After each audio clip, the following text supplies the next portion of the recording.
আমি এখনো বলছি, যতক্ষণ না পর্যন্ত ওকে রাতের ঘুম হারাম করব, ততক্ষণ পর্যন্ত এই লড়াই চলবে।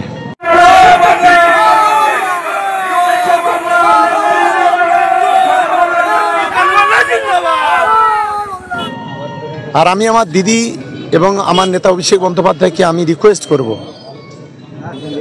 ওই ভণ্ড যেখানে দাঁড়াবে আমার টিকিটটা যেন দিদি যেন সেখানে দেয়, দাদা আমার নেতা অভিষেক বন্দ্যোপাধ্যায় সেখানে যেন দেয়। এদের কতটা দম আছে এই দমটা দেখে নিতে চাই, ও কতটা ঘাড়ে চেপে বসতে পারে আমরা সেইটা দেখে নিতে চাই। এটা মামার বাড়ির কোলাখা আবদার নয়, আর রাত্রে ঘুমিয়ে ঘুমিয়ে পিছনে আমুল দেওয়ার জায়গা নয়। এটা হলো রাজনীতি। ওর হিম্মত থাকে সুন্নতে আহলাতুল জামাতের নামটা বাদ দিয়ে লেবাসটা খুলে সরাসরি বিজেপি, আইএসএফ, সিপিএম কোনো ঝান্ডা ধরুক, তবে ওকে বাপের বেটা বলবো। ধর্মকে ব্যবহার করতে বারণ করব। ধর্মকে ব্যবহার করে রাজনীতি করা এটা হলো কাপুরুষ। ঠিক যেমন আরএসএস যেমন ধর্মকে ব্যবহার করে রাজনীতি করে, বিজেপি যেমন করে, ঠিক আইএসএফও তেমনি করে। এরা ধর্মকে ব্যবহার করে রাজনীতি করে, এরা হলো কাপুরুষ। আমরা বলছি ধর্ম ধর্ম জায়গায় থাকবে, রাজনীতি রাজনীতির জায়গায় থাকবে। আমরা এটাই মনে করি। লড়াই আগামী দিনে চলবে, আরো বেশি তীব্রতর হবে এই লড়াই। মঞ্চ থেকে আরো বললেন যে আমার বিরাট সাহস, এই বিষয়ে কি বলবেন? এখন আমি বারে বারে বলেছি না, কুঁজোরও চিত হয়ে শোয়ার ইচ্ছা হয়। একটা উন্মাদ ছাড়া কেউ একথা বলে না। কোনো সভ্য জগতের মানুষ, কোনো ভালো মানুষ তারা একথা বলে না। ও আরেকটা কথা বলেছে, আমি নাকি জাহান্নামের কুকুর। আমাদের ইসলামের শরিয়াতে বলা আছে যে কেউ এই ধরনের কথা যদি বলে সে হচ্ছে নিজেই জাহান্নামী, সর্বপ্রথম সেই জাহান্নামে যাবে। কখনো কাউকে জাহান্নামী, কাউকে কাফের, এটা কখনো ইসলামে কখনো বলা যায় না। কখনো বলা যায় না আমি নূরে তৈরি, কখনো বলা যায় না আমার নামে দরুদ পড়ো, কখনো বলা যায় না আমার মুখের দিকে তাকালে কোনা মাফ হয়ে যাবে, এ কথা কখনো বলা যায় না। আজকে যেটা এই কমরেড আব্বাস আর এই ভণ্ড বিধায়ক এখানকার যে নোংরা খেলা খেলছে, এর জবাব কিন্তু একদিন ভাঙড়ের মানুষ দেবে। দেখুন, ভাঙড়ের মানুষ প্রতিবাদে গর্জে উঠেছে। যেভাবে একটা ধর্মীয় মঞ্চকে রাজনীতির মঞ্চ হিসেবে গড়ে তুলে যে ধরনের কুৎসা, যে ধরনের অপপ্রচার, যে ধরনের বিজেপির দালালতি করেছে, তার বিরুদ্ধে ভাঙড় বিধানসভা তৃণমূল কংগ্রেসের কর্মীরা গর্জে উঠেছে। এবং আজকের এই কর্মসূচিটা আমাদের ঘোষিত কর্মসূচি ছিল, কারণ দেশ জুড়ে যেভাবে বাঙালিদের অত্যাচার হচ্ছে, নির্যাতন হচ্ছে, তার বিরুদ্ধে আমরা 7 দিন আগে এটাকে ঘোষণা করেছিলাম। তবে তার সঙ্গে অক্সিজেন জোগালো এই ভণ্ডর যে নোংরামি, যে ভাষায় কথা বলেছে, যার ফলে আজকের ভাঙড়ে এক ঐতিহাসিক প্রতিবাদ দিবস আমরা পালন করতে পেরেছি, ঐতিহাসিক প্রতিবাদ মিছিল আমরা পালন করতে পেরেছি। ফলে যোগদান করেছে তাদেরকে আমি ধন্যবাদ জানাই। সঠিক সময় সঠিক সিদ্ধান্ত নিয়েছেন। বাংলাকে রক্ষা করতে গেলে, সাম্প্রদায়িক সম্প্রীতি রক্ষা করতে গেলে, বাংলার উন্নয়ন করতে গেলে মমতা বন্দ্যোপাধ্যায়, অভিষেক বন্দ্যোপাধ্যায়, তৃণমূল কংগ্রেস ছাড়া বিকল্প কোনো রাস্তা নেই।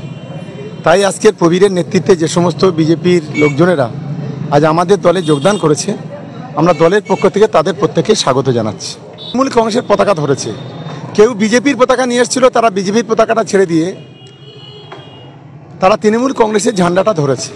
তারা দুজনেই আমার পাশে বসে আছে, কংগ্রেসের রবিকুল ইসলাম এবং প্রবীর ঘোষ। বাঁদিকে বিজেপি থেকে বিজেপির নেতা, ডান দিকে কংগ্রেসের নেতা। তা ওদের কাছে জানলে তা ওরা বলবে যে ওদের সঙ্গে কত লোকজন যোগদান করেছে। আমার কথা না হলে ওদের কথা শুনলে আরো ভালো হবে। তাহলে কি ভাঙড়ের বুকে তৃণমূল কংগ্রেসের হাত আরো শক্ত হবে? নিশ্চিতভাবে। আমরা মনে করি আমরা একটা বেটার পজিশনে ছিলাম। আরো বেশি শক্ত হলো প্রবীর এবং রফিকুলের ভূমিকা। কংগ্রেস এবং বিজেপি থেকে শয়ে হাজার হাজার কর্মীদের নিয়ে এই দলে যোগদান করে আমরা এখানে অভিষেক বন্দ্যোপাধ্যায়, মমতা বন্দ্যোপাধ্যায়ের হাতটাকে আরেকটু শক্তিশালী করতে পারলাম বলে আমার অন্তত মনে হচ্ছে। একের পরে আমরা দেখতে পাচ্ছি যে একেবারে যে খুনগুলো হচ্ছে এই তৃণমূলকে দায়ী বানাচ্ছে, একটা অভিযোগ হচ্ছে। 4 জন যে খুন হয়েছে তৃণমূল কংগ্রেসের কর্মী, তাদের খুন করলো কারা? আর আইএসএফ এর কর্মী কজন খুন হয়েছে? 1 জন। আইএসএফের 3টে ছেলেকে ভোট গণনার দিনে সেন্ট্রাল ফোর্সের সামনে গুলি চালাতে গিয়ে তারা পুলিশের গুলিতে মারা গেছে। তাহলে খুনি কারা, জুলুম করছে কারা? এই শয়তান গত পরশুদিন কমরেড আব্বাস ওখানে বলেছে যে আমরা নাকি জুলুম করি। তা আমরা যদি জুলুম করতাম তাহলে কি আমাদের 4 জন তৃণমূল কংগ্রেসের কর্মী খুন হতো? আমরা যদি জুলুম করতাম আমাদের 21 জন তৃণমূল কংগ্রেসের কর্মী কি পঙ্গু হয়ে যেত? আমরা যদি জুলুম করতাম তাহলে আমাদের এত ঘরবাড়ি লুট হতো, এত মানুষের রক্ত ঝরতো? আসলে নোংরামোর সীমা ছাড়িয়ে গেছে। তাই আমি নিশ্চিতভাবে মনে করি যে যত দিন যাবে ভাঙড় বিধানসভা তৃণমূল কংগ্রেস আরও বেশি শক্তিশালী হবে। ধার করা ভাড়াটে গুন্ডা নিয়ে মিছিল মিটিং করা নয়, নবী দিবসের নাম করে রাজনীতি করা নয়, নবী দিবসের মঞ্চটাকে রাজনীতির মঞ্চ হিসেবে ব্যবহার করা নয়, আর হুমকি দিয়ে কথাবার্তা বলা নয়। এটা তৃণমূল কংগ্রেস। মাঠে ময়দানে লড়াই করতে জানে তৃণমূল কংগ্রেসের কর্মীরা। আজকে যেটা দেখছেন, আজ থেকে 3 মাস পরে এর চাইতে অনেক বড় তৃণমূল কংগ্রেস আপনারা দেখতে পাবেন ভাঙড়ে। না পেলেন ভাঙড়ের কাঁঠালিয়া থেকে সোনপুরের বুকে, সেটা আমার চাইতে আপনারা ভালো করে দেখেছেন, যেটা একটা ইতিহাস তৈরি হয়ে গেছে। আমি দিদিকে আশীর্বাদ জানাবো, দিদির দোয়া, দিদির আশীর্বাদ, আমার নেতা অভিষেক বন্দ্যোপাধ্যায় তার ভালোবাসায় আজকে ভাঙড়ে ইতিহাস তৈরি হয়েছে। আজকের ভাঙড়ে বিশ্বাসঘাতকদের পতন আর তৃণমূল কংগ্রেসের উত্থান হয়েছে।